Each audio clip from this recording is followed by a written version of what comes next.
මන්නාරමේ නෝම්බි කාලේ ගියපු වෙලාවේ මමත් ඔය පල්ලිය ගිහිල්ලා චූටි පල්ලිය ගිහිල්ලා කෑම කෑවා නෝම්බි අරන වෙලාවේ. ඒගොල්ලන් කියපු දේ තමයි සහෝදරයා ගොඩ කාලයකට තමයි පස්සේ තමයි කිව්වා මේ හිතේ නිදහසින් නෝම්බි හරි. ඉතින් මම කිව්වා දැන් කලින් ආණ්ඩු තියෙද්දි නෝම්බි හරියනේ. හැබැයි ඒක ටිකක් අර වටපිට බල නිකන් පොඩි වැරද්දක් කරනවා වගේ හැඟීමකින් තමයි කරේ.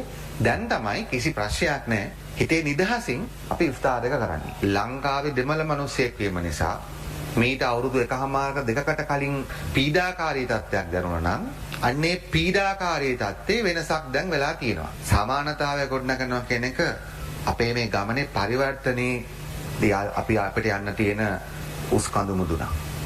මොකද ඊට කලින් අපි කල්පනා කර දෙතම අපේ මේ ස්ථාවරභාවය ස්ටැබිලිටි ගොඩනැගීමේ අධියරේ පළවෙනි වගකීම වෙන්නේ ලංකාවේ දෙමළ මිනිස්සෙක් වීම නිසා ලංකාවේ මුස්ලිම් මිනිස්සෙක් වීම නිසා විශේෂයෙන්ම සමහර විට ඒ ප්‍රදේශවල ජීවත් වෙන වැඩිපුර දෙමළ මුස්ලිම් ප්‍රදේශවල ජීවත් වෙන සිංහල ජනතාවටත් ඒ ප්‍රශ්නේ තිබෙනවා.